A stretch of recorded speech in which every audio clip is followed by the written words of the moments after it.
ನಮಸ್ಕಾರ, ನ್ಯೂಸ್ ಸಂಗಮಕ್ಕೆ ಸ್ವಾಗತ. ಮೊದಲಿಗೆ ಹೆಡ್ಲೈನ್ಸ್. ಕುಶಾಲನಗರ ತಾಲೂಕಿನ ಹೆಬ್ಬಾಲೆ ಸರ್ಕಾರಿ ಮಾದರಿ ಪ್ರಾಥಮಿಕ ಶಾಲೆಯಲ್ಲಿ ಶಿವರುದ್ರಪ್ಪನವರ ನೆನಪುಗಳ ಕಾರ್ಯಕ್ರಮ ಹಮ್ಮಿಕೊಳ್ಳಲಾಗಿತ್ತು. ಕೆಆರ್ಪೇಟೆ ತಾಲೂಕಿನ ಬಿಜಿಎಸ್ ಪಬ್ಲಿಕ್ ಸ್ಕೂಲ್ ಆವರಣದಲ್ಲಿ ವಿಜ್ಞಾನ ವಸ್ತು ಪ್ರದರ್ಶನ ಕಾರ್ಯಕ್ರಮ ಹಮ್ಮಿಕೊಳ್ಳಲಾಗಿತ್ತು. ಕೊಡಗು ವಿಶ್ವವಿದ್ಯಾಲಯದಲ್ಲಿ ಜಿಲ್ಲಾ ಮಟ್ಟದ ಭಾಷಣ ಸ್ಪರ್ಧೆ ಆಯೋಜಿಸಲಾಗಿತ್ತು.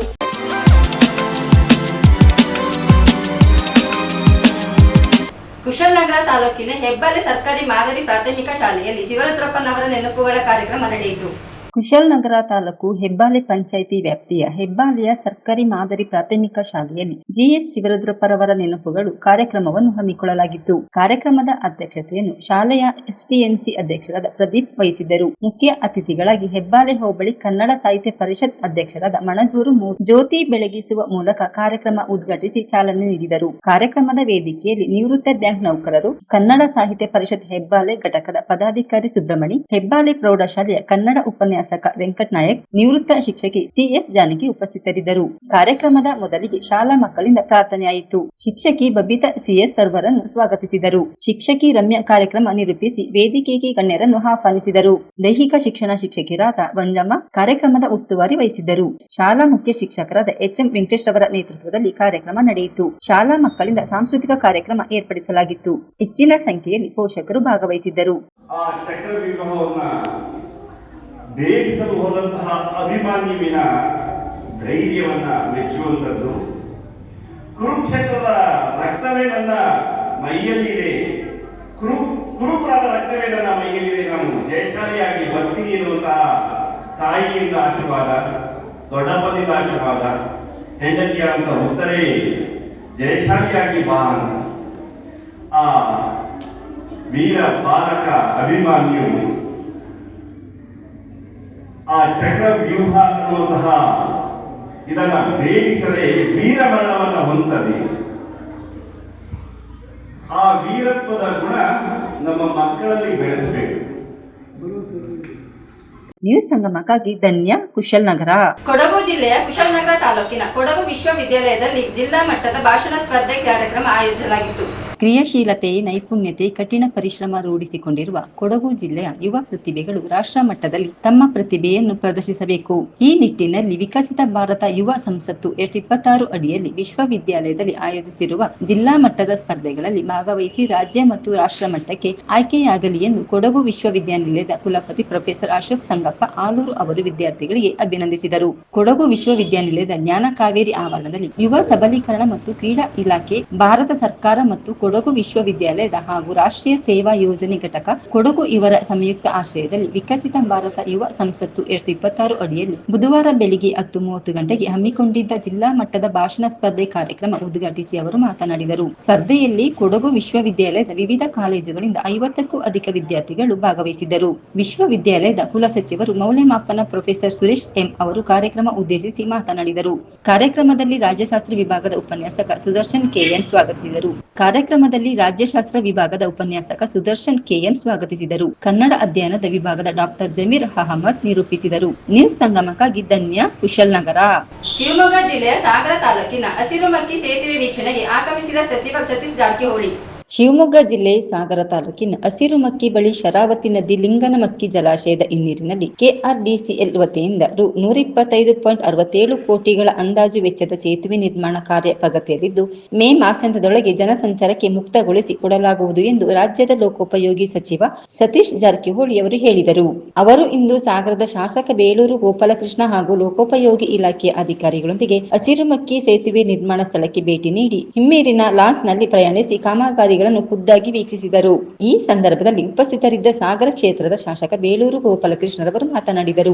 ಈ ಸೇತುವೆ ನಿರ್ಮಾಣ ಕಾರ್ಯದಲ್ಲಿ ಹಸಿರುಮಕ್ಕಿ ಭಾಗದ ನಿವಾಸಿಗಳು ಅತಿ ಹೆಚ್ಚು ಕಾತರರಾಗಿದ್ದಾರೆ ಎಂದರು. ಸದರಿ ಸೇತುವೆ ನಿರ್ಮಿಸುವುದರಿಂದ ಮಧ್ಯ ಕರ್ನಾಟಕ, ಉತ್ತರ ಕರ್ನಾಟಕ ಭಾಗದಿಂದ ಕರಾವಳಿ ಭಾಗಕ್ಕೆ ಸಂಪರ್ಕ ಏರ್ಪಡಲಿದೆ. ಸಾಗರದಿಂದ ಕೊಲ್ಲೂರು, ಉಡುಪಿ ಮುಂತಾದ ಯಾತ್ರಾ ಸ್ಥಳಗಳಿಗೆ ತೆರಳುವ ಪ್ರವಾಸಿಗರಿಗೆ ಅನುಕೂಲವಾಗಲಿದೆ. ಮಂಗಳೂರು ಪಟ್ಟಣ, ಮಂಗಳೂರು ಬಂದರು ಹಾಗೂ ಕುಂದಾಪುರ ಪಟ್ಟಣಗಳಿಗೆ ಸಮೀಪವಾಗಲಿದೆ ಎಂದರು. ಹಿಂದೆ ನಾ ಬರೋಕ್ಕಿಂತ ಮುಂಚೆ ಅದು ಹಾಗೆ ನಿಲ್ಲಿಸ್ಬಿಟ್ಟಿದ್ರು. ಸುಮಾರು 3-4 ವರ್ಷ ಕೆಲಸನೇ ಮಾಡಲಿಲ್ಲ. 1-2 ವರ್ಷ ಮಾಡಿದ್ರು, ಆನಂತರ ಅದು ನಿಲ್ಲಿಸ್ಬಿಟ್ಟಿದ್ರು. ಟೆಕ್ನಿಕಲ್ ಪ್ರಾಬ್ಲಮ್ ಅಂತ ಹೇಳಿ ನಿಲ್ಲಿಸಿದ್ರು, ಇನ್ನೊಂದು ಅಂತ ಹೇಳಿ ಸುಮ್ಮನೆ ನಿಲ್ಲಿಸಿದ್ರು. ಈ ನಿಲ್ಲಿಸಿದ್ದು ಯಾಕನ್ನೋದು ಈಗ ನನಗೆ ಅರ್ಥ ಆಗಿದೆ. ಯಾಕಂದರೆ ಹಸಿರುಮಕ್ಕಿ ಸೇತುವೆಗಿಂತ ಅವರಿಗೆ ಸಿಗಂದೂರು ಸೇತುವೆ ಆಗಬೇಕಾಗಿತ್ತು. ಅದರಿಂದ BJP ಸರ್ಕಾರದಲ್ಲಿ ಆ ಸೇತುವೆಯನ್ನು ನಿರ್ಲಕ್ಷ್ಯ ಮಾಡಿದರು. ನಾವು ಬಂದ ಮೇಲೆ ಅದಕ್ಕೆ ತುಂಬ ಸ್ಟೆಪ್ ತಗೊಂಡು ಇವತ್ತು ಇಲ್ಲಿವರೆಗೆ ಮುಗಿಸ್ಕೊಟ್ಟಿದ್ದೀನಿ. ನಾನು ಮೇಘ ಉದ್ಘಾಟನೆ ಮಾಡಬೇಕನ್ನೋದು ನನ್ನೊಂದು ಕಲ್ಪನೆ ಇಟ್ಕೊಂಡಿದ್ದೀನಿ. ಖಂಡಿತ ಮೇಘ ಉದ್ಘಾಟನೆ ಮಾಡಬೇಕನ್ನೋದಿದೆ, ಖಂಡಿತ ನಾನು ಮಾಡ್ತೀನಿ. ಸಾಹೇಬರು ಎಲ್ಲ ರೀತಿಯ ಸಹಕಾರ ಕೊಟ್ಟಿದ್ದಾರೆ. ಪ್ರಥಮ ಇದರಲ್ಲಿ ಬೆಳಗಾವಿಯಲ್ಲಿ ಆದಾಗ ಅಧಿಕಾರಿಗಳ ಹಿಡಿದು ಗುತ್ತಿಗೆದಾರನೆಲ್ಲ ಕರೆದು ವಾರ್ನಿಂಗ್ ಮಾಡಿದರು. ಪಾಪ ಮೀಟಿಂಗೇ ಮಾಡಿದ್ರು, ನಾನು ಕೂರಿಸ್ಕೊಂಡೆ ಒಂದು ಮೀಟಿಂಗ್ ಮಾಡಿದರು. ಆ ಮೀಟಿಂಗಿಂದ ಚಾಲು ಆಯಿತು. ಅಲ್ಲಿಂದ ಇವತ್ತು ನಿರಂತರವಾಗಿ ಕೆಲಸ ಮಾಡ್ತಾ ಇದ್ದಾರೆ. ಹೆಚ್ಚಾಗಿ ನನಗಿಂತ ಹೆಚ್ಚಾಗಿ ಆ ಭಾಗದ ಏನು ನಿರಾಶ್ರಿತರಾಗಿದ್ದಾರೆ, ಆ ಭಾಗದ ಮುಖಂಡರುಗಳು ಇದ್ದಾರೆ, ಅವರೇ ಭಾಳ ಆಸಕ್ತಿ ವಹಿಸ್ಕೊಂಡಿರ್ತಾರೆ. ಸಾರ್ ಇವತ್ತು ಕೆಲಸದವ್ರು ಬರಲಿಲ್ಲ ಅಂದರೆ ಹಿಂಗದು, ಇಲ್ಲ ಸರ್ ಇವತ್ತು ಅದು ನಿಂತೋಗಿದೆ ಅನ್ನೋ ರೀತಿಯಲ್ಲಿ ಅಂದರೆ ಅವರೇ ಸ್ವಲ್ಪ ಆಸಕ್ತಿ ವಹಿಸಿ ಆ ಭಾಗದ ಜನರು ನಮ್ಗೆ ಮಾಹಿತಿ ಅದು ಆದಷ್ಟು ಬೇಗ ಅದನ್ನು ಮುಕ್ತಾಯ ಮಾಡಿ ಆ ಭಾಗದ ನಿರಾಶ್ರಿತರು ಏನಿದ್ದಾರೆ, ಮುಳುಗಡೆ ಪ್ರದೇಶದ ಜನ ಇದ್ದಾರೆ, ಏನು ಸಿಗಂದೂರು ಸೇತುವೆ ಎಷ್ಟು ಮುಖ್ಯನೋ ಆ ಭಾಗದ ಜನರಿಗೂ ಭಾಳ ಮುಖ್ಯ ಇದೆ. ಸುಮಾರು ಅಲ್ಲಿ ಒಂದು ಹೋಬಳಿ 2 ಹೋಬಳಿ ಬರ್ತದೆ, ಅವರಿಗೂ ಮುಖ್ಯ ಆಗಿರುತ್ತೆ. ನಾವು ಮಾನ್ಯ ಮುಖ್ಯಮಂತ್ರಿಗಳು ಮತ್ತು ಉಪಮುಖ್ಯಮಂತ್ರಿಗಳು ರಾಜ್ಯದ ಮಂತ್ರಿಗಳನ್ನ ಕರೆದು ಈ ರಾಜ್ಯದ ಈ ತಾಲೂಕಿನ ಜನರಿಗೆ ಸಮರ್ಪಣೆ ಮಾಡಬೇಕನ್ನೋದು ನಾವು ಕೂತಿದ್ದೀವಿ. ಅದಕ್ಕಿಂತ ಹೆಚ್ಚಾಗಿ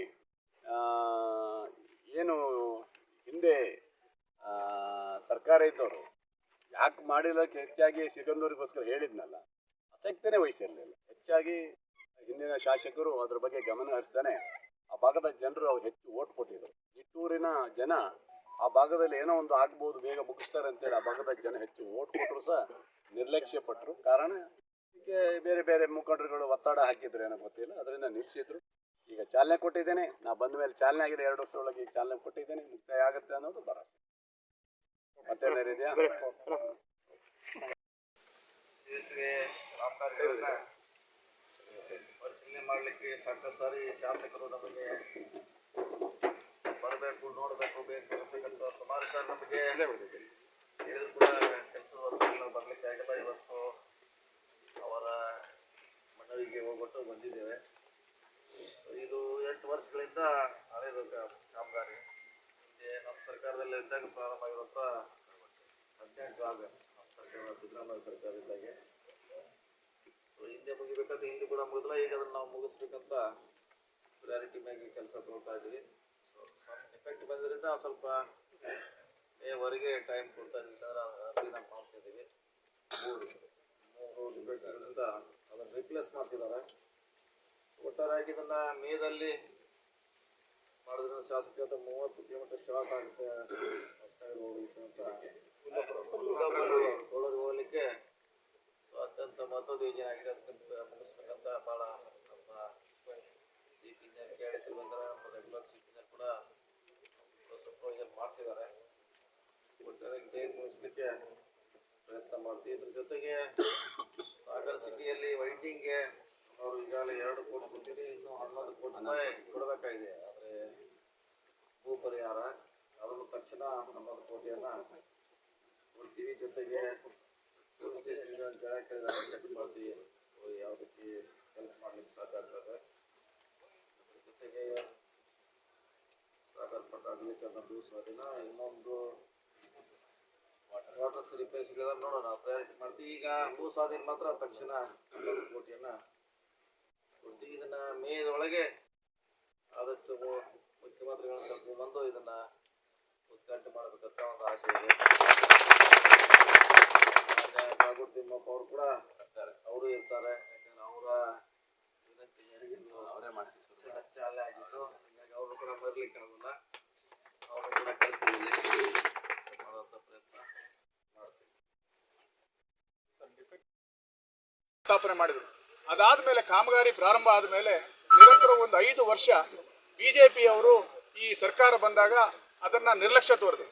ಅದಾದಮೇಲೆ ನಾನು ಮತ್ತು ನಮ್ಮೆಲ್ಲರ ಒಂದು ಸಂಘಟಿತರಾಗಿ ಒಂದು ಗೋಪಾಲಕೃಷ್ಣ ಸಾಹೇಬರ ನೇತೃತ್ವದಲ್ಲಿ ಪಾದಯಾತ್ರೆ ಮಾಡಿ ಒಂದು ಸರ್ಕಾರ ಮತ್ತೆ ಪುನರ್ ಒಂದು ಕೆಲಸಕ್ಕೆ ಕಾಮಗಾರಿಗೆ ಚಾಲನೆ ಕೊಡ್ತು. ಆ ಚಾಲನೆ ಕೊಟ್ಟಾದ ನಂತರ ಸರ್ಕಾರ ಮತ್ತೆ ವಿಶೇಷವಾಗಿ ಕಾಳಜಿ ತಗೊಂಡು ಹಸಿರುಬಕ್ಕಿ ಸೇತುವೆಯನ್ನು ಒಂದು ತ್ವರಿತಗತಿಯಲ್ಲಿ ಮುಗಿಸ್ಬೇಕಂತ ಪ್ರಾರಂಭ ಮಾಡಿದಾಗ ಇಲ್ಲಿ SPL ಕಂಪನಿ ಮತ್ತು ಇಂಜಿನಿಯರ್ಸ್ಗಳು ನಿರ್ಲಕ್ಷ್ಯದಿಂದ ಈ ಕಾಮಗಾರಿ ಪರಿಪೂರ್ಣವಾಗಿ ಆಗ್ತಾ ಇಲ್ಲ. ಇದಕ್ಕೆಲ್ಲ ಹೊಣೆಗಾರಿಕೆ ಏನೆಂದರೆ ಇಂಜಿನಿಯರ್ನೇ ಹೊರಬೇಕಾಗ್ತದೆ. ಯಾಕಂತ ಹೇಳಿದ್ರೆ ಇವತ್ತು ಸರ್ಕಾರದ ಬಗ್ಗೆ ಸುಳ್ಳು ಮಾಹಿತಿ ಕೊಡ್ತಿದ್ದಾರೆ, ಸರ್ಕಾರದಲ್ಲಿ ಹಣ ಬಿಡುಗಡೆ ಮಾಡ್ತಾ ಇಲ್ಲ ಅಂತ ಹೇಳ್ತಿದ್ದಾರೆ. ಅವರು ಅದಕ್ಕೋಸ್ಕರ ನಾವು ಅವ್ರ ವಿರುದ್ಧವಾಗಿ ಒಂದು ಪ್ರತಿಭಟನೆ ಮಾಡ್ತೇವೆ. ಇವತ್ತು ಜಾರಕಿಹೊಳಿ ಸಾಹೇಬರು ಬರ್ತಾರೆ ಮತ್ತು ಗೋಪಾಲಕೃಷ್ಣ ಸಾಹೇಬರು ಬರ್ತಾರೆ. ಅವರಿಂದ ನಮಗೆ ನ್ಯಾಯ ಬೇಕು ಅಂತ ನಾವು ಕೇಳ್ತೇವೆ. ಇವತ್ತು ಮುಳುಗಡೆ ಸಂತ್ರಸ್ತರಿಗೆ ನ್ಯಾಯ ಸಿಗಬೇಕು. ಯಾಕಂತ ಹೇಳಿದ್ರೆ ನಾವು ಇವತ್ತು ಆರೋಗ್ಯ ಇರ್ಬೋದು, ಪ್ರತಿಯೊಂದು ಇದನ್ನ ಆಶ್ರಯಿಸಿ ನಾವು ಬದುಕ್ತಾ ಇದ್ದೇವೆ. ಲಾಂಚಿಂದ ಮುಕ್ತಗೊಳಿಸಿ ನಮಗೆ ಏನು ಓಡಾಟ ಮಾಡಲಿಕ್ಕೆ ಮುಕ್ತವಾಗಿ ಸಂಚಾರಕ್ಕೆ ಸೇತುವೆ ಮಾಡಿಕೊಡ್ಬೇಕು ಅಂತೇಳಿ ನಮ್ಮ ಹೋರಾಟ ಇದೆ. ನಾಗೇಂದ್ರ ಯೋಗಿ ಅಂತ. ನ್ಯೂಸ್ ಸಂಗಮಕ್ಕಾಗಿ ರವಿ ಸಾಗರ್, ಶಿವಮೊಗ್ಗ. ಕೆಆರ್ಪೇಟೆ ತಾಲೂಕಿನ ಬಿಜಿಎಸ್ ಪಬ್ಲಿಕ್ ಸ್ಕೂಲ್ ಆವರಣದಲ್ಲಿ ವಿಜ್ಞಾನ ವಸ್ತು ಪ್ರದರ್ಶನ ಕಾರ್ಯಕ್ರಮ ಹಮ್ಮಿಕೊಳ್ಳಲಾಗಿತ್ತು. ವಿದ್ಯಾರ್ಥಿಗಳ ವ್ಯಕ್ತಿತ್ವವು ಸಮಗ್ರವಾಗಿ ವಿಕಾಸಗೊಳ್ಳಲು ವೈಜ್ಞಾನಿಕ ಮನೋಭಾವನೆ ಬೆಳೆಸಿಕೊಳ್ಳುವುದು ಇಂದಿನ ಅಗತ್ಯವಾಗಿದೆ ಎಂದು ಆದಿ ಚುಂಚನಗಿರಿಯ ಹೇಮಗಿರಿ ಶಾಖಾ ಮಠದ ಗೌರವ ಕಾರ್ಯದರ್ಶಿಗಳಾದ ಡಾಕ್ಟರ್ ಜೆಎನ್ ರಾಮಕೃಷ್ಣೇಗೌಡ ಹೇಳಿದರು. ಇಂದು ಹೇಮಗಿರಿ ಬಿಜಿಎಸ್ ಪಬ್ಲಿಕ್ ಸ್ಕೂಲ್ ಆವರಣದಲ್ಲಿ ವಿಜ್ಞಾನ ದಿನದ ಅಂಗವಾಗಿ ಆಯೋಜಿಸಲಾಗಿದ್ದ ವಿಜ್ಞಾನ ವಸ್ತು ಪ್ರದರ್ಶನ, ಸಾಂಸ್ಕೃತಿಕ ಸಂಭ್ರಮ ಹಾಗೂ ವಿವಿಧ ವೈಜ್ಞಾನಿಕ ಮಾದರಿಗಳ ಪ್ರದರ್ಶನವನ್ನು ಉದ್ಘಾಟಿಸಿ ಮಾತನಾಡಿದರು. ವಿದ್ಯಾರ್ಥಿಗಳಲ್ಲಿ ಉತ್ತಮವಾದ ಸಂಸ್ಕಾರವನ್ನು ನೀಡುವ ಮೂಲಕ ಭವಿಷ್ಯದ ನಾಗರಿಕರನ್ನು ಸಜ್ಜುಗೊಳಿಸುತ್ತಿದೆ ಎಂದು ಅಭಿಮಾನದಿಂದ ಹೇಳಿದರು. ತಾಲೂಕು ಕನ್ನಡ ಸಾಹಿತ್ಯ ಪರಿಷತ್ ಮಾಜಿ ಅಧ್ಯಕ್ಷರಾದ ಎಂಕೆ ಹರಿಚರಣ್ ತಿಲಕ್, ಕೆಆರ್ ನೀಲಕಂಠ, ಹಿರಿಯ ಪತ್ರಕರ್ತರಾದ ಬೆಳ್ಳೆಕೆರೆ ಮಂಜುನಾಥ್, ಬಿಜಿಎಸ್ ಪಬ್ಲಿಕ್ ಸ್ಕೂಲ್ ಮುಖ್ಯ ಶಿಕ್ಷಕ ಪುನೀತ್ ಸೇರಿದಂತೆ ಮಕ್ಕಳ ಪೋಷಕರು ವಿಜ್ಞಾನ ದಿನ ಹಾಗೂ ಸಂಸ್ಕೃತಿ ಸಂಭ್ರಮ ಕಾರ್ಯಕ್ರಮದಲ್ಲಿ ಭಾಗವಹಿಸಿ ಮಕ್ಕಳ ವೈಜ್ಞಾನಿಕ ಚಟುವಟಿಕೆಗಳನ್ನು ಕಂಡು ಬೆರಗಾದರು. ಮಕ್ಕಳು ಪ್ರದರ್ಶಿಸಿದ ವೈಜ್ಞಾನಿಕ ಮಾದರಿಗಳು ಎಲ್ಲರ ಮನಸೂರೆಗೊಂಡವು. ಈ ಕಾರ್ಯಕ್ರಮವನ್ನು ನಾವು ಆಯೋಜನೆ ಮಾಡ್ತೀವಿ. ಇದ್ರ ಉದ್ದೇಶ ಇಷ್ಟೇ, ಗ್ರಾಮೀಣ ಪ್ರದೇಶದಲ್ಲಿರುವಂಥ ಮಕ್ಕಳುಗಳಿಗೆ ಸೈನ್ಸಿಗೆ ಸಂಬಂಧಪಟ್ಟ ಹಾಗೆ ಅವರೇ ಆದಂಥ ಯೋಚನೆಗಳನ್ನು ಮಾಡ್ತಾ, ಮಾಡೆಲ್ಗಳನ್ನು ಮಾಡ್ತಾ, ವಿಷಯಗಳನ್ನು ವಿಮರ್ಶೆ ಮಾಡ್ತಾ, ಹೊಸ ಜ್ಞಾನಗಳನ್ನು ಪಡೆಯುವಂಥ ಒಂದು ನಿಟ್ಟಿನಲ್ಲಿ ಈ ಕೆಲಸವನ್ನು ನಾವು ಮಾಡಿದ್ದೀವಿ. ಬಹುಶಃ ಈಗಾಗಲೇ 3-4ನೇ ಶಾಲೆ ಇದು ಅಂತ ಅಂದ್ಕೊಂಡಿದ್ದೀವಿ. ಎಲ್ಲ ಶಾಲೆಯ ಮಕ್ಕಳುಗಳು ಕೂಡ LKG, ಪ್ರಿ-KGಯಿಂದ ಹಿಡಿದು ಅಪ್ ಟು 10th ಸ್ಟ್ಯಾಂಡರ್ಡ್ವರೆಗಿರುವಂಥ ಎಲ್ಲ ಮಕ್ಕಳು ಕೂಡ ಅವರ ಪೋಷಕರು ಮತ್ತು ಅವರ ಮನೆಯಲ್ಲಿರ್ತಕ್ಕಂಥ ವಿದ್ಯಾವಂತರುಗಳನ್ನು ಬಳಸಿ ಅವರುಗಳೇ ಸ್ವತಃ ಮಾಡೆಲ್ಗಳನ್ನು ತಯಾರು ಮಾಡಿ ಕ್ರಿಯೇಟಿವಿಟಿ ಅಂತ ಏನಿದೆಯಲ್ಲ ಇವತ್ತು ಅಷ್ಟು ವಿಶಿಷ್ಟವಾದಂಥ ಯೋಜನೆಗಳನ್ನು ಹಾಕೋದ್ರ ಮುಖಾಂತರ ನಮಗೆ ಎಕ್ಸ್ಪ್ಲೈನ್ ಮಾಡ್ತಾರೆ ಮಕ್ಕಳುಗಳು. ಎಷ್ಟೋ ವಿಚಾರಗಳು ನಮಗೆ ಗೊತ್ತೇ ಇರಲಿಲ್ಲ. ನಾವೆಲ್ಲ ಓದೋ ಕಾಲದಲ್ಲಿ ಇಷ್ಟು ಮಾಹಿತಿಗಳು ಇರಲಿಲ್ಲ. ಈಗ ಬಹುಶಃ ನಾವು ಪ್ರತಿಯೊಂದು ಮಗುನ ಹತ್ರ ಕೇಳ್ತಾ ಇರೋದು ಏನಂದರೆ ಹೊಸ ವಿಚಾರಗಳನ್ನು ತಿಳಿಯೋದಕ್ಕೋಸ್ಕರ ಆ ಕೆಲಸನ ಬಹುಶಃ ನಮ್ಮ ಶಾಲೆಯ ಎಲ್ಲ ಶಿಕ್ಷಕರು ಅದರ ನೇತೃತ್ವವನ್ನು ವಹಿಸಿದ್ದಾರೆ. ಇದಕ್ಕೆ ಪೂರಕವಾಗಿ ನಮ್ಮ ಪೋಷಕರು ಕೈ ಜೋಡಿಸಿದ್ದಾರೆ. ಯಾಕೆ ಅಂತ ಹೇಳಿದ್ರೆ ನಾವು ಇಂಥ ಟಾಪಿಕ್ ಮಾಡಬೇಕು ಅಂತೇಳಿ ಅವ್ರಿಗೆ ಯೋಚನೆ ಕೊಟ್ಟರೆ, ಚಿಂತನೆ ಮಾಡಿದ್ರೆ, ಆಯ್ಕೆ ಮಾಡಿದ್ರೆ ಅದಕ್ಕೆ ಮೂಲಭೂತವಾದಂಥ ಮಾಡೆಲ್ಗಳನ್ನು ಮಾಡೋದ್ರ ಮುಖಾಂತರ ಮಕ್ಕಳುಗಳನ್ನು ತಯಾರು ಮಾಡಿ ಹೋದಂಥ ಗೆಸ್ಟ್ಗಳ ಮುಂದೆ ಆ ಟಾಪಿಕನ್ನು ವಿವರಣೆ ಮಾಡುವಂಥ ಶಕ್ತಿ ಇದೆಯಲ್ಲ, ಅದು ನಿಜವಾಗ್ಲೂ ಕೂಡ ಅಪ್ರಿಷಿಯೇಷನ್ ಮಾಡುವಂಥ ವಿಚಾರಗಳೇ. ಅದು ನೋಡಿ ತುಂಬ ಸಂತೋಷ ಆಯಿತು. ಬಹುಶಃ ಗ್ರಾಮೀಣ ಪ್ರದೇಶದಲ್ಲಿರ್ತಕ್ಕಂಥ ಇಂತಹ ಶಾಲೆಗಳಲ್ಲೂ ಕೂಡ ಇಂತಹ ವಿಜ್ಞಾನಿಗಳನ್ನು ತಯಾರು ಮಾಡುವಂಥ ನಿಟ್ಟಿನಲ್ಲಿ ಈ ದಿನದಿಂದಲೇ LKG, UKGಯಿಂದಲೇ ಆ ಮಕ್ಕಳುಗಳಿಗಿಂತ ಒಂದು ವಿಶಿಷ್ಟವಾದಂಥ ಯೋಜನೆಗಳನ್ನು ಹಾಕೋದ್ರ ಮುಖಾಂತರ ಅವರ ಮನಸ್ಸಿನಲ್ಲಿ ಹುದುಗಿರುವಂಥ ಸೂಕ್ತವಾದಂಥ ವೈಜ್ಞಾನಿಕ ಬೆಳವಣಿಗೆಗಳನ್ನು ಬಹುಶಃ ಇವತ್ತು ನಾವು ಬೆಳೆಸುವಂಥ ಒಂದು ಕೆಲಸನ ಮಾಡ್ಬೋದು ಅಂತ ಬಹುಶಃ ಎಲ್ಲ ಪೋಷಕರಿಗೆ ನಾನು ಧನ್ಯವಾದಗಳನ್ನು ಹೇಳ್ತೀನಿ ಈ ಸಂದರ್ಭದಲ್ಲಿ. ಯಾಕೆ ಅಂತ ಹೇಳಿದ್ರೆ ನಾವು ಕೊಡೋದು ಒಂದೇ ಒಂದು ಮಾಹಿತಿ, ನಿಮ್ಮ ಮಕ್ಕಳುಗಳನ್ನು ತಯಾರು ಮಾಡಿ ಇಂತಿಂಥ ಮಾಡಲು ತರಬೇಕು ಅಂತೇಳಿ. ಅದ್ರ ಜೊತೆಗೆ ಹಬ್ಬ ಹರಿದಿನಗಳನ್ನು ಆಚರಣೆ ಮಾಡೋದ್ರ ಮುಖಾಂತರ ಬಹುಶಃ ಇನ್ನೂ ಯುಗಾದಿ ಹಬ್ಬ ಭಾಳ ದೂರ ಇದೆ, ಬೇರೆ ಬೇರೆ ಹಬ್ಬಗಳು ಭಾಳ ದೂರ ಇದೆ, ಮಾರಿ ಹಬ್ಬ ಭಾಳ ದೂರ ಇದೆ, ಈಗಾಗಲೇ ಸಂಕ್ರಾಂತಿ ಇತ್ಯಾದಿ ಹಬ್ಬಗಳು ಆಗೋಗಿದೆ. ಅವೆಲ್ಲದರ ಪರಿಕಲ್ಪನೆಗಳನ್ನು ಮಕ್ಕಳುಗಳ ಮುಖಾಂತರ ಆ ಹಬ್ಬದ ವೈಶಿಷ್ಟ್ಯವನ್ನು ಮಕ್ಕಳು ಹೇಳ್ತಾರೆ. ನಮಗೆ ಭಾಳ ಖುಷಿ ಆಯಿತು. ಹಬ್ಬದಲ್ಲಿ ಏನೇನು ಮಾಡ್ತಾರೆ, ಯಾವ್ಯಾವ ತಿಂಡಿಗಳನ್ನು ಮಾಡ್ತಾರೆ, ಹಬ್ಬಕ್ಕೆ ಯಾವುದು ವಿಶಿಷ್ಟವಾದದ್ದು ಅಂತೇಳಿ ಮಕ್ಕಳುಗಳಿಗೆ ಈಗಲೇ ಕೊಡುವಂಥ ಒಂದು ಪರಿಪಾಠ ಇದೆಯಲ್ಲ, ಬಹುಶಃ ಅದು ಒಳ್ಳೆಯ ಸಂಸ್ಕಾರ ಮತ್ತು ಸಂಸರ್ಗ ಅಂತೇಳಿ ನಾನದು ಭಾವಿಸ್ತೀನಿ. ಇಂಥ ಒಂದು ವಿಶಿಷ್ಟ ಕಾರ್ಯಕ್ರಮ ಮಾಡೋದಕ್ಕೆ ಬಹುಶಃ ಎಲ್ಲ ಪೋಷಕರು ಸಹಕಾರ ಕೊಟ್ಟಿದ್ದಕ್ಕಾಗಿ ಅವ್ರಿಗೆ ನಾನು ಧನ್ಯವಾದ. ಅದರ ಜೊತೆಯಲ್ಲಿ ನಮ್ಮ ನಾಡಿನಲ್ಲಿ ಎಲ್ಲ ಜಾತಿ ಜನಾಂಗದ ಹಬ್ಬಗಳನ್ನು ಆಚರಣೆಯನ್ನು ಮಾಡ್ತಕ್ಕಂಥ ವಿಶಿಷ್ಟವಾದಂಥ ಒಂದು ಕ್ರಿಸ್ಮಸ್ಸು, ರಂಜಾನು, ಸಂಕ್ರಾಂತಿ, ಯುಗಾದಿ, ಶ್ರೀಕೃಷ್ಣ ಜನ್ಮಾಷ್ಟಮಿ ಅಂತ ಹಬ್ಬಗಳ ಪರಿಚಯಿಸುವಂಥ ಮಕ್ಕಳ ಮೂಲಕ ಪರಿಚಯಿಸುವಂಥ ಕಾರ್ಯಕ್ರಮವನ್ನು ನಮ್ಮ ಈ BGS ಶಿಕ್ಷಣ ಸಂಸ್ಥೆಯವರು ಮಾಡಿರ್ತಕ್ಕಂಥದ್ದು. ಮಕ್ಕಳಲ್ಲಿ ಈ ಅರಿವನ್ನು ಮೂಡಿಸ್ತಾ ಇರ್ತಕ್ಕಂಥದ್ದು, ಸಂಸ್ಕೃತಿಯ ಉಳಿವಿಗಾಗಿ ಮಾಡ್ತಾ ಇರ್ತಕ್ಕಂಥ ಒಂದು ದೊಡ್ಡ ಮಹತ್ ಕಾರ್ಯವನ್ನು ಈ ಶಿಕ್ಷಣ ಸಂಸ್ಥೆಯವರು ಮಾಡ್ತಾ ಇದ್ದಾರೆ. ನಾನು ಹಲವಾರು ಕಡೆ ನೋಡ್ತಾ ಇದ್ದೀನಿ. ಇವಾಗ ಇಲ್ಲಿ ಆರಂಭ ಆದಂಥ ಒಂದು ಪಾದಪೂಜೆ ಕಾರ್ಯಕ್ರಮ ಇವಾಗ ಸರ್ಕಾರಿ ವಸತಿ ಶಾಲೆಗಳಲ್ಲೂ ಕೂಡ ಆರಂಭ ಆಗಿರ್ತಕ್ಕಂಥದ್ದು ಒಂದು ಶುಭ ಸೂಚನೆ. ಒಂದು ಶಿಕ್ಷಣದ ಜೊತೆಗೆ ಸಂಸ್ಕಾರವನ್ನು ಬೆಳವಣಿಗೆಯನ್ನು ಮಾಡಬೇಕು ಅನ್ನೋಂಥ ದಿಕ್ಕಿನಲ್ಲಿ ಈ BGS ಶಾಲೆಯಲ್ಲಿ ಆರಂಭವಾದಂಥ ಆ ಕಾರ್ಯ ಇಡೀ ಎಲ್ಲ ನಮ್ಮ ತಾಲೂಕಿನ ವಸತಿ ಶಾಲೆಗಳಲ್ಲೂ ಕೂಡ ಆರಂಭ ಆಗಿರ್ತಕ್ಕಂಥದ್ದಕ್ಕೆ ಕಾರಣೀಕರ್ತರಾದ JN ರಾಮಕೃಷ್ಣೇಗೌಡರಿಗೆ ನಾನು ಕೃತಜ್ಞತೆಗಳನ್ನು ಸಲ್ಲಿಸ್ತೀನಿ. ಇದೊಂದು ಒಳ್ಳೆಯ ಪರಿಪಾಠ. ವಿಜ್ಞಾನ ದಿನ, ಆಹಾರ ದಿನ ಮತ್ತು ಚಿಣ್ಣರ ಜಾಣರ ಜಗಲಿ ಈ ರೀತಿಯಾದಂಥ 10 ಹಲವು ಕಾರ್ಯಕ್ರಮಗಳನ್ನು ಈ ಸಂಸ್ಥೆಯಲ್ಲಿ ಮಾಡ್ಕೊಂಡು ಬರ್ತಾ ಇರ್ತಕ್ಕಂಥದ್ದು ಮಕ್ಕಳ ಸುಪ್ತ ಪ್ರತಿಭೆಯನ್ನು ಅನಾವರಣ ಮಾಡಲಿಕ್ಕೆ ಅವಕಾಶವನ್ನು ಮಾಡಿಕೊಡ್ತಾ ಇದ್ದಾರೆ. ಹಾಗಾಗಿ ಈ ಸಂಸ್ಥೆ ಮತ್ತು ಶಿಕ್ಷಕರು ಮತ್ತು ಪೋಷಕರು ಎಲ್ಲರಿಗೂ ಕೂಡ ನಾನು ಧನ್ಯವಾದಗಳನ್ನ ತಿಳಿಸ್ತೀನಿ. ಜೈ ಶ್ರೀಗಳು. ನ್ಯೂಸ್ ಸಂಗಮಕ್ಕಾಗಿ doctor KR Neelakantha, KR Pete. KR ಪೇಟೆ ತಾಲೂಕಿನ ವಿಠಲಾಪುರ ಸರ್ಕಾರಿ ಪ್ರೌಢಶಾಲೆಯಲ್ಲಿ ಟ್ಯೂಷನ್ ಕ್ಲಾಸ್ ಸಮಾರೋಪ ಸಮಾರಂಭ ನಡೆಯಿತು. ಶ್ರೀ ಕ್ಷೇತ್ರ ಧರ್ಮಸ್ಥಳ ಗ್ರಾಮಾಭಿವೃದ್ಧಿ ಯೋಜನೆ ವತಿಯಿಂದ ವಿಠಲಾಪುರ ಸರ್ಕಾರಿ ಪ್ರೌಢಶಾಲೆಯಲ್ಲಿ ಟ್ಯೂಷನ್ ಕ್ಲಾಸ್ ಸಮಾರೋಪ ಸಮಾರಂಭ ನಡೆಯಿತು. ಶ್ರೀ ಕ್ಷೇತ್ರ ಧರ್ಮಸ್ಥಳ ಗ್ರಾಮಾಭಿವೃದ್ಧಿ ಯೋಜನೆಯ ಜಿಲ್ಲಾ ನಿರ್ದೇಶಕರಾದ ಡಾಕ್ಟರ್ ಯೋಗೇಶ್ ಮಾತನಾಡಿ, ಕಸಬಾ ವಲಯದ ವಿಠಲಾಪುರ ಸರ್ಕಾರಿ ಶಾಲೆಯಲ್ಲಿ ಡಾಕ್ಟರ್ D ವೀರೇಂದ್ರ ಹೆಗ್ಡೆ ಅವರ ಚಿಂತನೆಯಿಂದ ಗ್ರಾಮೀಣ ಪ್ರದೇಶದ ಎಲ್ಲಾ ವರ್ಗದ ಜನರಿಗೂ ಸಾಮಾಜಿಕ ನ್ಯಾಯ ಹಾಗೂ ಆರ್ಥಿಕ ಸಬಲೀಕರಣಕ್ಕಾಗಿ ಶ್ರಮಿಸುತ್ತಿರುವ ಗ್ರಾಮಾಭಿವೃದ್ಧಿ ಯೋಜನೆ ಸಮುದಾಯದ ಅಭಿವೃದ್ಧಿ ಕಾರ್ಯಕ್ರಮಗಳನ್ನು ಮಾಡುತ್ತಿದೆ. ಗ್ರಾಮೀಣ ಪ್ರದೇಶದ ವಿದ್ಯಾರ್ಥಿಗಳ ಶೈಕ್ಷಣಿಕ ವಿಕಾಸಕ್ಕೆ ಪೂರಕವಾಗಿ ವಿದ್ಯಾರ್ಥಿಗಳಿಗೆ ಅನುಕೂಲವಾಗುವಂತೆ 3 ತಿಂಗಳ ಟ್ಯೂಷನ್ ಕ್ಲಾಸ್ ತರಬೇತಿಯನ್ನು ಆಯೋಜನೆ ಮಾಡಿ ವಿದ್ಯಾರ್ಥಿಗಳಿಗೆ ಹೆಚ್ಚಿನ ಅಂಕ ಪಡೆಯಲು ಸಹಕಾರ ನೀಡಲಾಗುತ್ತಿದೆ ಎಂದು ಯೋಗೇಶ್ ತಿಳಿಸಿದರು. ಕಾರ್ಯಕ್ರಮದಲ್ಲಿ ಶ್ರೀ ಕ್ಷೇತ್ರ ಧರ್ಮಸ್ಥಳ ಗ್ರಾಮಾಭಿವೃದ್ಧಿ ಯೋಜನೆಯ ತಾಲೂಕು ಯೋಜನಾಧಿಕಾರಿ ಪ್ರಸಾದ್, ವಲಯದ ಮೇಲ್ವಿಚಾರಕಿ ಗುಣಶ್ರೀ, ಶಾಲಾ ಶಿಕ್ಷಕ ಯೋಗೀಶ್, ಸೇವಾ ಪ್ರತಿನಿಧಿಗಳು, ವಿದ್ಯಾರ್ಥಿಗಳು ಉಪಸ್ಥಿತರಿದ್ದರು. ಅಲ್ಲಿ ನೋಡುದೇನು ಅಂತ ಹೇಳಿದ್ರೆ 100ರಲ್ಲಿ ಎಷ್ಟು ಅಂಕ, 100 ಅಂದ್ರೆ 100 ತಗೊಂಡಿದ್ದಾನ, 99, 98, ಕೆಲವು ಶಾಲೆಗಳಲ್ಲಿ 95%ಗೆ ಸೀಮಿತವಾಗಿ ಏನಾಗುತ್ತೆ, ಅಡ್ಮಿಷನ್ ಕ್ಲೋಸ್ ಆಗುತ್ತೆ. ಹಾಗಾಗಿ ಅಂಕವನ್ನು ಪಡೆಯುವಂಥದ್ದು ಮಾತ್ರ ಮುಖ್ಯ ಅಲ್ಲ, ಉತ್ತಮ ಶ್ರೇಣಿಯಲ್ಲಿ ಅಂಕವನ್ನು ಪಡೆಯುವಂಥದ್ದು ಕೂಡ ಬಹಳ ಪ್ರಾಮುಖ್ಯ. ಇವತ್ತು ತಂದೆ ತಾಯಿಯನ್ನು ನಮ್ಮನ್ನ ಸ್ವಲ್ಪ, ನೀವು ನಿಮ್ಮ ತಂದೆ ತಾಯಿಯನ್ನು ಕೂಡ ನೋಡಿ, ಬಹಳ ಕಷ್ಟಪಟ್ಟು ಮನೆಯಲ್ಲಿ ನಮಗೆ ಏನ್ ಮಾಡ್ತಾರೆ ಅಂತ ಹೇಳಿದ್ರೆ, ನಾನು ಚೆನ್ನಾಗಿ ಕಲಿಯಲಿಲ್ಲ ಅಥವಾ ನಾನು ಶಾಲೆಗೆ ಹೋಗ್ಲಿಲ್ಲ, ಆದ್ರೆ ನನ್ನ ಮಕ್ಕಳಾದ್ರೂ ಚೆನ್ನಾಗಿ ಕಲಿಯುತ್ತೇನೆ ಮಾಡ್ತಾರೆ ಅಂತ ಹೇಳಿದ್ರೆ, ಇವತ್ತು ನಮ್ಮ ತಂದೆ ತಾಯಿ ಹೆಬ್ಬೆಟ್ಟು ಅವರು ಅಥವಾ ಕನಿಷ್ಠ ಒಂದು ಅವರ ಹೆಸರನ್ನ ಬರೆಯುವಂತ ಹಂತಕ್ಕಿದ್ರೆ ಇವತ್ತು ಅವರಿಗೆ ಇದೆ ಏನು ಹೇಳಿದ್ರೆ, ನನ್ನ ಹಾಗೆ ನನ್ನ ಮಕ್ಕಳು ಆಗಬಾರದು, ಅವರು ಚೆನ್ನಾಗಿ ಕಲಿಬೇಕು, ಭವಿಷ್ಯದಲ್ಲಿ ಒಂದು ಒಳ್ಳೆಯ ಯಾವ್ದಾದ್ರು ಒಂದು ಹುದ್ದೆಯನ್ನು ಅಲಂಕರಿಸಬೇಕು ಅವರು. ಆ ಒಂದು ಕನಸನ್ನ ಪ್ರತಿಯೊಂದು ತಂದೆ ತಾಯಿ ಕೂಡ ಇವತ್ತು ಕಾಣ್ತಾರೆ. ಹಾಗಾಗಿ ನಿಮಗೆ ಒಂದು ಇವತ್ತು ನೀವು ಕೂಡ ಒಂದು ಹಂತಕ್ಕೆ ನೀವು ಬಂದಿದ್ದೀರಿ. SSLC ಅಂತ ಹೇಳಿದ್ರೆ ಒಂದು ನಿಮಗೆ ಸ್ವಲ್ಪ ಏನು ತಿಳುವಳಿಕೆ ಬರುವಂತ ವಯಸ್ಸು. ಈ ತಿಳುವಳಿಕೆ ಬರುವ ವಯಸ್ಸಿನಲ್ಲಿ ಮಕ್ಕಳಾಟಿಕೆಯನ್ನು ಮಾಡದೆ ಇನ್ನಿರ್ತಕ್ಕಂಥ ಸ್ವಲ್ಪ ದಿನಗಳಲ್ಲಿ ಕೂಡ ಆದ್ರೂ ಕೂಡ ನೀವು ಚೆನ್ನಾಗಿ ಓದಿ ಒಳ್ಳೆ ಅಂಕವನ್ನ ತಗೊಳ್ಬೇಕು. ಬಹುಶಃ ನಮಗೆ ಕೂಡ ಏನು ಅಂತ ಹೇಳಿದ್ರೆ, ಧರ್ಮಸ್ಥಳ ಸಂಸ್ಥೆಯಿಂದ ಕೂಡ ನಾವು ಇಲ್ಲಿ ಎಕ್ಸಾಮ್ ಮುಗ್ದ ನಂತರ ನಾವು ಬಂದು ಅಧ್ಯಾಪಕರಲ್ಲಿ ಕೇಳುವಾಗ, ಹೇಗೆ ಸರ್ ರಿಸಲ್ಟ್ ಬಂತು ಅಂತ ಕೇಳುವಾಗ, ಪರವಾಗಿಲ್ಲ ಸರ್ ಈ ಸಲ ಚೆನ್ನಾಗಿ ಮಾಡಿದ್ರು ಅಂತೇಳಿ. ಬಹುಶಃ ನಾವು ಕೂಡ ಧರ್ಮಸ್ಥಳಕ್ಕೆ ಪೂಜ್ಯ ಹೆಗಡೆ ಅವರಿಗೆ ಒಂದು ಇಂಥ ಟ್ಯೂಷನ್ ಕೊಟ್ಟಿರೋದ್ರಿಂದ ಇಷ್ಟು ಮಕ್ಕಳಿಗೆ ಈ ಸಲ ಈ ಶಾಲೆಯಲ್ಲಿ ಒಳ್ಳೆ ರಿಸಲ್ಟ್ ಬಂತು ಅಂತ ಹೇಳುವ ರೀತಿಯಲ್ಲಿ ಆಗಬೇಕು. ಅದಾದಾಗ ಮಾತ್ರ ನಾವು ಕೂಡ ಒಂದು ಮನೇಲಿ ಮಾತಾಡ್ತಿದ್ದೀನಿ. ಬಟ್ ಅವಾಗಿಂದ ನಾನು ಅವ್ರನ್ನ ಇನ್ವೈಟ್ ಮಾಡಬೇಕು ನಮ್ಮ ಶಾಲೆಗೆ, ನಮ್ಮ ಶಾಲೆಯಲ್ಲಿ ನಮ್ಮ ಮಕ್ಕಳಿಗೆ ಒಂದು ಹಿತನುಡಿಯನ್ನು ಹೇಳಿಸ್ಬೇಕು, ನಮ್ಮ ಶಾಲೆಗೆ ಬೇಕಾಗಿರ್ತಕ್ಕಂಥ ಸಣ್ಣ ಪುಟ್ಟ ಸಹಾಯವನ್ನ ಅವರಿಂದ ನಾನು ಪಡಿಬೇಕು ಅಂತ ತುಂಬಾ ದಿನಗಳಿಂದ ನನ್ನ ಮನಸ್ಸಲ್ಲಿ ಆಸೆ ಇತ್ತು. ಅವರು ಕೊಡುಗೈ ದಾನಿಗಳು, ನಾನು ಸುಮ್ಮನೆ ನಾನು ಹೇಳ್ತಾ ಇಲ್ಲ. ಅವರು ಪ್ರತಿ ಯಾರು ಕಷ್ಟದಲ್ಲಿದ್ದಾರೆ, ಯಾರು ಒಂದು ಅವ್ರ ಹತ್ರ ಕಷ್ಟ ಅಂತ ಹೋದವ್ರಿಗೆ ಅವ್ರ ಹತ್ರ ಇಲ್ಲ ಅನ್ನೋ ಮಾತೇ ಇಲ್ಲ. ಅವ್ರ ಕೈಲಾದ ಸಹಾಯವನ್ನು ಅವ್ರು ಮಾಡಿದ್ದಾರೆ.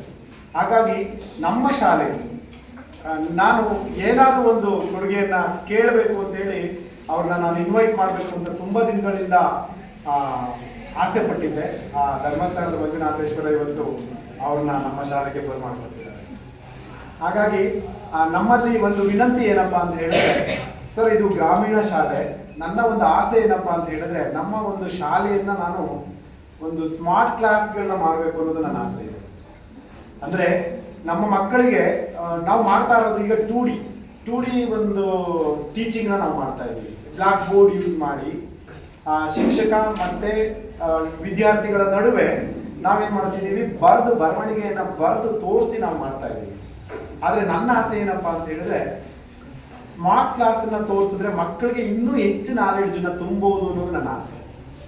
ಅದು ಹೇಗೆ ಅಂತ ಹೇಳಿದ್ರೆ, ರೈಟಿಂಗ್ ಪ್ಯಾನಲ್ ಬೋರ್ಡ್ಗಳು ಬರ್ತವೆ.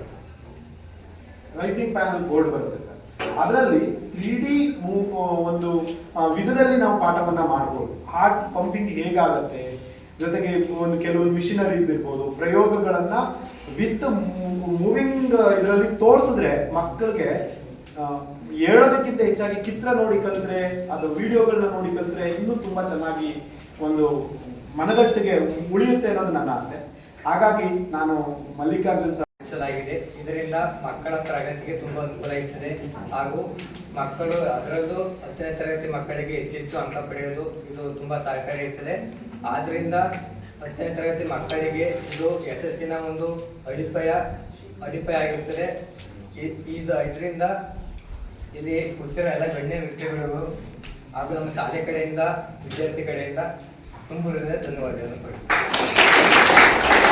ಮತ್ತು ಹೆಚ್ಚಿನ ಅಂಕಗಳನ್ನು ಗಳಿಸಲು ತುಂಬಾ ಉಪಯುಕ್ತವಾಗಿದೆ. ಇದರಿಂದ ಯುವ ಧರ್ಮಸ್ಥಳ ಸಂಘದವರಿಗೆ ನನ್ನ ಕಡೆಯಿಂದ ಮತ್ತು ನಮ್ಮ ಶಾಲೆಯ ಶಿಕ್ಷಕರು ಮತ್ತು ವಿದ್ಯಾರ್ಥಿಗಳಿಂದ ಧನ್ಯವಾದಗಳು. ನ್ಯೂಸ್ ಸಂಗಮಕ್ಕಾಗಿ doctor KR Neelakantha, KR Pete. ಕೊನೆಯಲ್ಲಿ ಮತ್ತೊಮ್ಮೆ ಹೆಡ್ಲೈನ್ಸ್.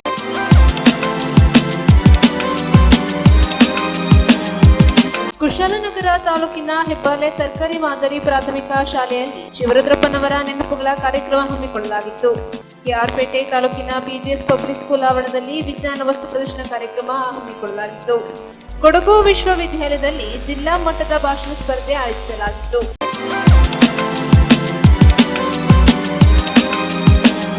ಇಲ್ಲಿಗೆ ನ್ಯೂಸ್ ಸಂಗಮ ಮುಕ್ತಾಯವಾಯಿತು. ಸುದ್ದಿ, ಮಾಹಿತಿ, ಮನೋರಂಜನೆಗಾಗಿ ನೋಡ್ತಾ ಇರಿ ಸಂಗಮ ಟಿವಿ. ಒಂದರೊಂದಿಗೆ ಮಂಜು ಬೈಕುಪ್ಪ.